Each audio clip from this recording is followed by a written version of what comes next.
ನಾನು ಚನ್ನಪಟ್ಟಣಕ್ಕೆ ಹೋಗಿಲ್ವಲ್ಲಪ್ಪ.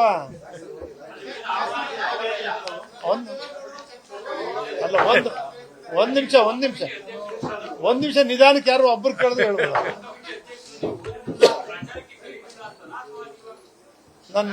ಈಗ ಪತ್ರಿಕೆನಲ್ಲಿ ರಿಲೀಸ್ ಆಯ್ತು, ಕೋರ್ ಕಮಿಟಿ ಅಧ್ಯಕ್ಷಂದಿತ್ತ ಜವಾಬ್ದಾರಿ ಕೊಟ್ರ, ಹೆಸರಿತ್ತ, ನಿಮ್ ಟಿವಿಲಿ ಬಂತ ನನ್ನ ಹೆಸರು?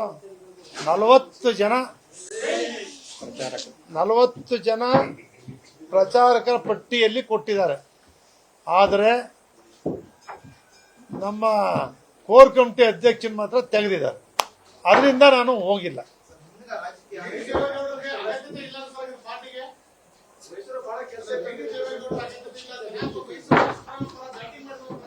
ಅದೆಲ್ಲ ಮೈಸೂರು ಅದನ್ನು ಹೇಳ್ತೀನಿ ನಿಮ್ಗೆ. ನೋಡಿ, ಅದನ್ನು ಹೇಳ್ತೀನಿ ಕೇಳಪ್ಪ.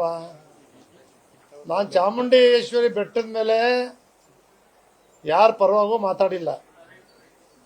ಕಾಂಗ್ರೆಸ್ ಮಂತ್ರಿಗಳು ಕುಮಾರಸ್ವಾಮಿನ ದಿನ ನೀವು ರಾಜೀನಾಮೆ ಕೊಡಬೇಕು ಅಂತ ಪ್ರೆಸ್ ಮಾಡ್ತಾ ಇದ್ರು, ಟಿವಿಲಿ ಹೇಳ್ತಾ ಇದ್ರು.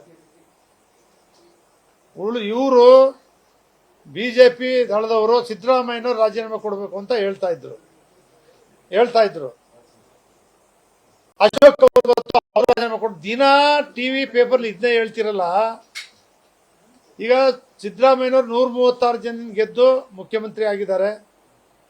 ಕುಮಾರಸ್ವಾಮಿ 2 ಲಕ್ಷ ಓಟಿಂದ ಗೆದ್ದು ಮಂಡ್ಯದಲ್ಲಿ MP ಆಗಿದ್ದಾರೆ. ಅಶೋಕ್ ಅವರು ಗೆದ್ದಿದ್ದಾರೆ. ಒಂದು FIR ನಿಮ್ಮೆಲ್ಲರ ಮೇಲೂ ಇದೆ. FIR ಆದೇಟಿಗೆ ರಾಜೀನಾಮೆ ಕೊಡಬೇಕು ಅಂದ್ರೆ ಎಲ್ಲರೂ ಕೊಡಬೇಕಾಯ್ತದೆ.